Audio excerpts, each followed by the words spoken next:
총선을 앞두고 여야가 활발히 공약을 발표하고 있습니다. 당장 표심을 잡기 위한 공약도 중요하지만 바람직한 정치 세력이라면 미래 세대에 대해서도 책임 있는 자세를 보여야 합니다. 최소한 기성세대의 책임을 미래 세대의 부담으로 전가해서는 결코 안 됩니다. 그 과제 중 하나가 바로 사용 후 핵연료 처분 문제입니다. 우리나라는 1978년 고리원전 1호기를 시작으로 40년 넘게 원전을 운영해 왔으나 사용 후 핵연료 처분을 할 수 있는 전용 처분장이 없습니다. 사용 후 핵연료인 고준위 방패물은 현재 각 원전 안에 습식 저장소에 임시로 보관하고 있는데 7년 후인 2030년을 기점으로 순차적으로 포화 상태에 이르게 됩니다. 현재 산자위에서는 고준위 방사성 폐기물 특별법이 계류되어 있습니다. 특별법이 당장 통과된다 하더라도 부지 선정과 실정 연구, 설계 및 건설 절차를 거치면 관리시설 건축에 최장 37년까지 걸릴 것이라는 전망이 나오고 있습니다. 이러한 상황을 더는 방치하면 안 됩니다. 민주당은 고준위 방패법을 친원전 정책으로 규정하고 있지만 정부와 여당은 해당 지역의 주민들과 미래 세대를 위해 반드시 필요한 민생 법안이라고 생각하고 있습니다. 아울러 막대한 전력 수요가 따르는 AI 산업의 특성을 고려하면 자라는 세대가 살아갈 AI 시대의 토대를 만들어주는 경제 법안이기도 합니다. 민주당은 근시안적인 이념에 매몰되고 강성 지지 세력의 눈치를 보느라 미래 세대에 대한 책임을 도외시하고 있습니다. 이러한 태도가 계속된다면 미래 세대가 과연 민주당을 신뢰할 수 있겠습니까? 총선이 얼마 남지 않았습니다. 지난 20대 국회처럼 이번에도 법안이 임기 만료 폐기된다면 또다시 아까운 시간을 낭비하게 될 것입니다. 오는 29일 본회의에서 고준위 방패법을 꼭 통과시킬 수 있도록 민주당의 적극적인 협조를 부탁드립니다. 국민들께서 경기 동부연합에 대한 걱정을 다시 해야 될 상황이 오리라고는 아마 생각하지 못했을 것입니다. 2013년 통합진보당 내란 선동 사건의 주축이었던 경기 동부연합은 종북 세력의 대명사로 국민들의 내리에 각인되어 있습니다. 성남에서 학생운동 조직을 구성할 때부터 대한민국의 정통성을 부정하고 북한의 독재 정권을 숭배하는 반국가 세력 색채가 짙었습니다.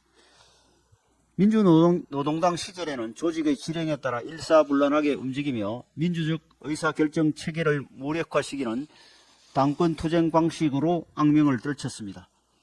헌법재판소에서 통합진보당 해산명령을 내렸을 때 경기 동부연합이란 이름도 역사 속으로 사라졌어야 마땅했습니다. 그런데 이후 경기 동부연합은 끈질긴 시도 끝에 민주노총과 진보당을 통해 다시 세력화에 성공했다는 것이 언론의 일관된 분석입니다. 지난 대선 때 진보당 후보가 얻은 득표는 0.1%에 불과했습니다. 이번에 민주당과의 거래로 3개의 비례의석을 갖게 되면 21대 총선에서 열린민주당이 5.42%를 얻어 3석을 확보한 것과 비교할 때 또 다른 친명행제입니다. 더욱이 경기 동부연합 특유의 조직력을 생각하면 울산 북구 이외의 지역구에서도 진보당 후보가 단일화를 통해 당선될 가능성도 배제할 수 없습니다. 보수든 진보든 종북이란 시대착오적 이념을 가진 세력이 원내에서 영향력을 갖기를 바라는 대한민국 국민은 없다고 생각합니다. 경기 동부연합의 국회 진입은 준연동형 비례대표제가 민주화 이후 최악의 퇴행적 선거제임을 입증하는 일이 될 것입니다. 민주당은 망령으로 떠돌았어야 할 경기 동부연합이 유력한 원내 정치 세력이 되고 있는 데 대해 국민께 분명한 책임을 져야 할 것입니다. 지역구 공천 작업이 중반부를 향해 가고 있습니다. 국민의힘은 인위적인 감동보다 누구나 동감할 수 있는 공천을 하겠습니다.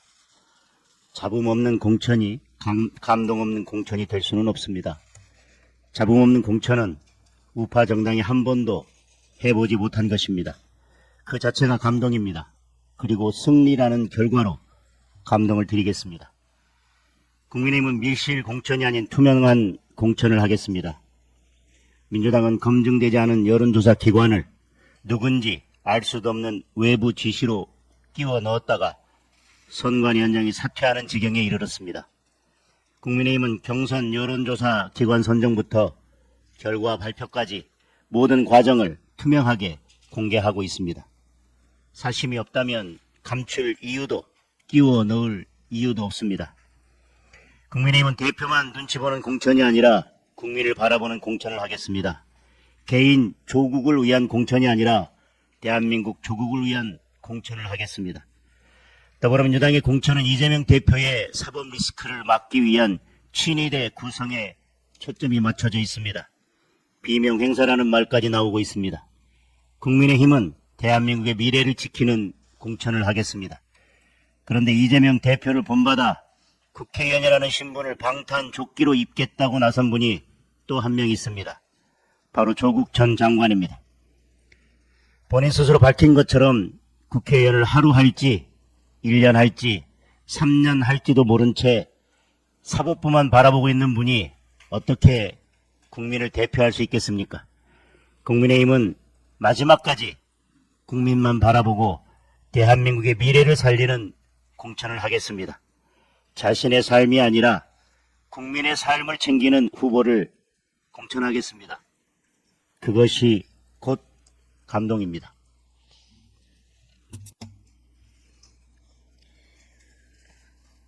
작년 12월 선관위의 선거구 획정안 발표 이후에 그동안 여야는 과대 면적 선거구 조정, 생활권 구역 경계 조정 등 협의를 거쳐왔습니다. 하지만 민주당은 인구가 줄어 의석 한 석이 줄게 되어 있는 전라북도 대신 부산의 의석수를 한 석 줄일 것을 끈질기게 요구하더니 자신들의 요구가 받아들여지지 않자 그간 협의한 안을 전면 무효화하고 선거관리위원회 획정위의 1차 권고안을 수정 없이 통과시키겠다고 협박을 하고 있습니다. 전북 대신 부산에서 한 석을 줄이는 안을 과연 부산 시민들께서 받아들일 수 있겠습니까? 선관위 획정이 원안 처리가 강행되면 경기 북부에는 같은 수도권인데도 서울 면적의 4배에 달하는 선거구가 생깁니다. 그리고 강원에는 서울 면적의 무려 8배 규모이자 강원 전체 면적의 30%를 차지하는 6개 시군이 묶이는 공룡 선거구가 탄생하게 됩니다. 이 같은 거대 공룡 선거구는 지역 간 갈등을 유발하고 지역 대표성을 떨어뜨려 그 피해가 고스란히 지역 주민분들에게 돌아갈 수밖에 없습니다. 더 늦기 전에 기존에 합의된 선거구 안이 반영되어야 합니다. 이를 위해 우리 국민의힘은 비례 의석 한 석을 전북에 배정하는 안도 양보하여 받아들이겠다고 밝힌 바 있습니다.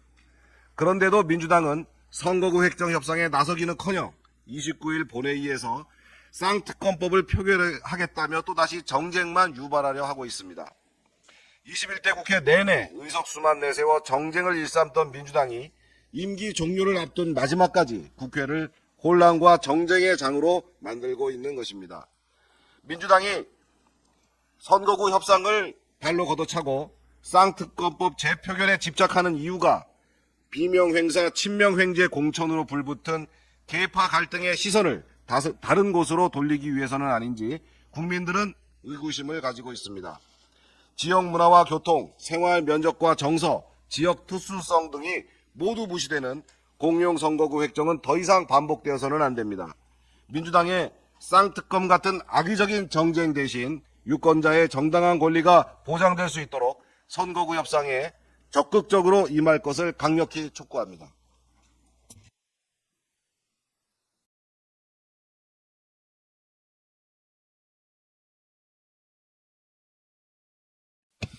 예, 기재위 간사 유성걸 의원입니다. 오늘은 수출입은행법 개정 관련 한 말씀 드리겠습니다. 국회 기획재정위원회는 지난 23일 금요일입니다. 전체 회의에서 수출입은행의 법정자본금 한도를 현행 15조 원에서 25조 원으로 증액하는 수출입원령법 일부 개정 법률안을 처리했습니다. K방산이라고 하죠. 2022년 173억 달러, 2023년 2022년 173억 달러, 2023년 130달러의 수출액을 기록하는 대한민국의 새로운 수출 효자 산업으로 지금 현재 부상을 하고 있습니다. 유럽의 폴란드를 거점으로 하는 항공 산업의 본고장인 미국 시장까지 지금 현재 진출을 노리고 있는 상황입니다. 하지만 급증하는 수출 규모와는 달리 현행 수출입원령법상의 법정자본금 한도가 10년째 증액 없이 15조 원으로 묶여 있어서 K방산의 수출 금융 지원을 가로막는 그런 걸림돌로 인식되어 왔던 것이 사실입니다. 특히 폴란드와 진행 중인 무기 수출도 수원의 추가 대출이 불가능해져서 최대 30조 원 규모의 2차 계약이 어떻게 될 것인가 걱정하고 있었던 그런 상황이었습니다. 방위산업은 대규모 장기 자금이 필요한 그런 산업 특성상 그 규모에 상응하는 정책 금융이 반드시 필요한 사항입니다. 따라서 국회는 오늘 오는 29일 본회의에서 한국수출입법 일부 개정 법률안을 반드시 통과시켜서 K방산 수출의 족쇄를 풀어버리고 비상할 수 있도록 날개를 달아줘야 할 것입니다. 국익앞에는 여야가 따로 없습니다. 29일 더불어민주당도 함께 뜻을 모아서 입법 지원에 최대한 협조해 주시기 바랍니다. 이상입니다.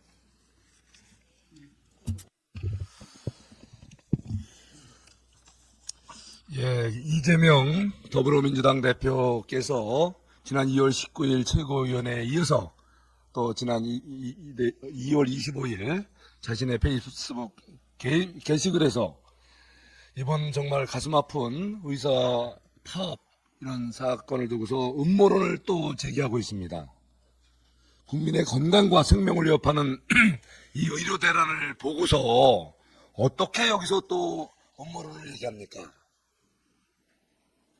온 정부, 온 국민이 이 문제 해결을 위해서 지혜를 모으고 정말 안타깝고 답답하게 이 현실을 바라보고 있는데 같이 도와주고 문제의 그 진원지가 뭔지 근본 해법은 뭔지에 대해서 진지하게 고민하고 해법을 같이 마련해야 될 소위 수권 정당이라고 하는 민주당 그것도 당대표께서 자꾸 음모론을 얘기하니 도대체 어떤 음모를 갖고서 이런 말씀을 하시는지 한번 되묻고 싶습니다.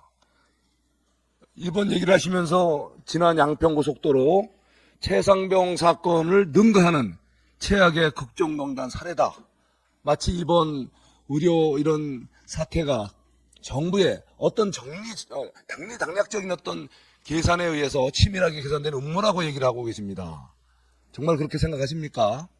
자, 지금 양평고속도로 사건 다시 한번 돌아보십시오. 지금 다 사라졌어요. 지금 그때 그걸 제기했던 분들 이번에 공천 받았습니다.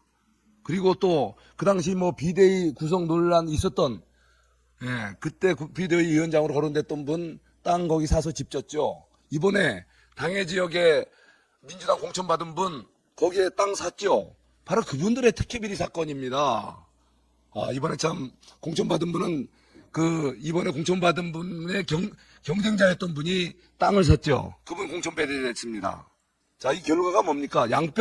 서울 양평고속도로 논란의 본질은 내부에 자기들의 정적, 그 견제를 위한 내부 암투용인데 그것을 마치 무슨 우리 모 인사의 그 특혜 비리 사건으로 둔갑을 시켜서 그렇게 시끄럽게 떠들으셨어요. 다시 한번 서울 양평고속도로 지금 선거 전국에서 한번 다시 한번 얘기해 보십시오. 그 진실을 밝혀봅시다. 그리고 또 최상병 사건 이것을 또 마치 국정농단이라고 말씀하셨어요. 최상병 사건의 본질은 뭡니까? 해병대 장병들이 국가 안보를 지켜야 될 장병들이 그야말로 이 수해 국민들의 그 가슴 아픈 그런 현장을 지원하기 위해서 수해복구 지원을 나왔다가 불의의 사고를 당한 사건입니다. 근데 그 사건을 수사하는 그 수사단장이라는 사람이 소위 일탈적, 좌파적 이런 군인, 그건 장병이라는 사람이 말도 안 되는 수사 결과를 내놓고 그 잘못된 것을 바로잡는 지휘관의 이런 행태를 갖고서 국정농단이라뇨. 국정농단의 정확한 개념을 다시 한번 되새겨 보시고 진정한 음모는 무엇인지 지금 민주당 스스로 반성하고 음모의 진원지에 대해서 스스로 되돌아보시기를 바랍니다. 이상입니다. 과방위 간사 박승중 의원입니다. 서울의 소리 사기 공작 취재에 가담한 MBC 스트레이트의 선거 개입 조작 방송은 반드시 엄단해야 한다는 내용입니다. 극단적 조작 언론인 서울의 소리가 자행한 파우치 논란은 김건희 여사의 선친과의 인연을 사칭한 몰래카메라의 함정 취재 그 이상도 이하도 아닙니다.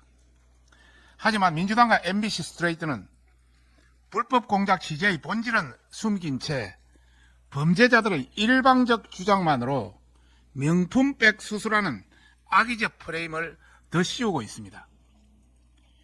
어제 그제 25일 MBC 스트레이트는 세계가 주목한 디올 스캔들, 사라진 퍼스트레이디라는 왜곡된 제목을 달고 온갖 외국 사례를 끌고 들어와서 사기 공작 취재가 마치 정당한 것처럼 각색했습니다. 또한 문재인 정부 시절 탈탈 털어도 혐의가 없던 도이치모터스 사건에 민주당 총선 후보와 좌편향 인사들을 출연시켜서 방송을 자행했습니다. 민노총 언론노조가 장악한 친민주당 방송의 극치를 보여준 것입니다. 특히 25일 서울의 소리는 MBC 스트레이트 방송 시간에 맞춰서 새로운 것도 하나도 없는 내용을 최초 공개하며 공개했습니다. MBC가 선거 전 파우치 논란을 재탕, 삼탕하며 공중전을 하고 서울의 소리가 이에 가담하는 여론 공작을 벌이고 있는 것입니다. MBC는 정신 차려야 합니다. 국익 논란 자막 조작에 1일 100만 원 배상이 주어졌습니다. 뉴스타파 대선 공작 인용에 가진금 4,500만 원이 부과됐습니다. 유명 탈북 작가 성추행 오보에 1억 원이 배상 판결이 났습니다. 경찰 사칭 취재에 150만 원의 벌금형이 떨어졌습니다. 이런 등등 이 자체만으로도 MB 신뢰는 완전히 바닥을 기고 있습니다. 창피함을 느껴야 됩니다. 그럼에도 반성은커녕 조폭들이라 하는 짓을 저지르고 있는 서울의 소리와 최재형 목사가 제공한 불법 취재물을 아무 거리낌 없이 사용하고 좌편향 인사들의 일방적 주장이 전부 사실인 양 왜곡하는 것은 민주주의를 지탱하는 제4부인 언론이기를 포기한 것입니다. 민노총 방송, 친민주당 방송으로서의 역할을 선거 전 톡톡히 하고 있는 것입니다. MBC 안행준 사장과 서울의 소리에 강력히 경고합니다. 민주주의를 대표하는 제4부인 언론이 지켜야 할 제1원칙은 공적 기능입니다. 이번 서울의 소리 사기 공작 취재는 그에 대한 합당한 책임과 처벌이 반드시 있을 것이다. 그리고 국민들이 지켜보고 있다는 것을 명심해야 할 것입니다. 방심위 방통위, 검찰, 경찰 등 관계기관에게 요청합니다.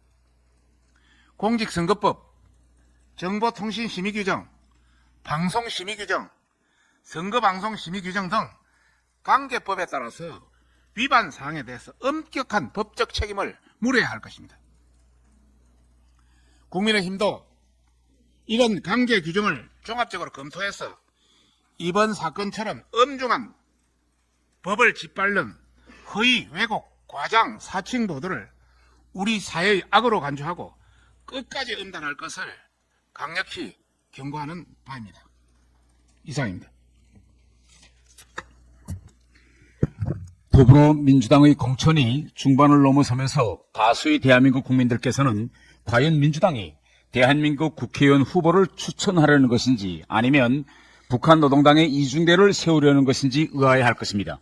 이재명 민주당 대표는 본인의 약속을 뒤집고 연동형 비례제를 채택한 후 총선에 나설 비례대표형 위성정당을 만들면서 진보당, 새진보연합, 연합정치시민회의 후보 10명을 당선권에 배치하기로 했습니다.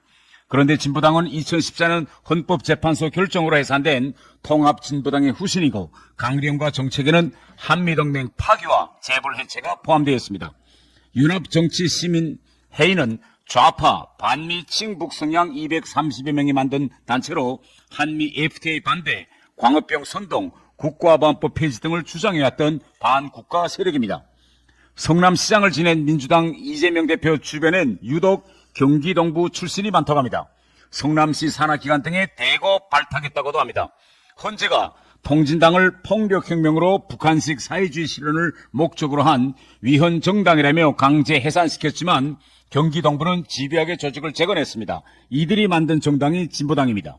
급기야 작년 4월 전북 전주울 국회의원 재선거에서 국회까지 진출했습니다. 같은 해 11월엔 민주노총 지도부까지 장악했습니다. 민주당은 69년의 역사를 가진 정당이고 3차례 집권한 바 있는 대한민국의 제1야당입니다. 그런 당을 본인이 방탄에 동원한 이재명 대표가 반국가 세력과 지금 손을 잡고 있는 것입니다. 진보당은 비례대표 3명 외에 민주당과의 후보 단일화를 통해 지역구에서 최대 5석까지 기대하는 상황이라고 합니다. 구통진당, 경기 동부 세력이 대구 국회 진출해 국방위, 정보위 등에서 활동할 수 있다는 뜻입니다. 최근 민주당을 탈당한 개혁신당 이원욱 의원도 경기 동부 세력이 이재명을 숙주로 성남시, 경기도를 지나 국회 진출까지 시도한다고 했습니다. 이들이 22대 국회에 입성한다면 21대와는 비교도 되지 않을 정도로 한미동맹 흔들기와 반일 죽창과 민생을 볼모로 한 극한 투쟁으로 다음 4년 내내 전국이 마비될 것입니다. 국민들께서는 이번 총선을 대한민국 대 김정은 대리선으로 만들고 있는 더불어민주당을 제2의 건국전쟁을 하는 심정으로 꼭 심판해 주시기를 기대합니다. 이상입니다.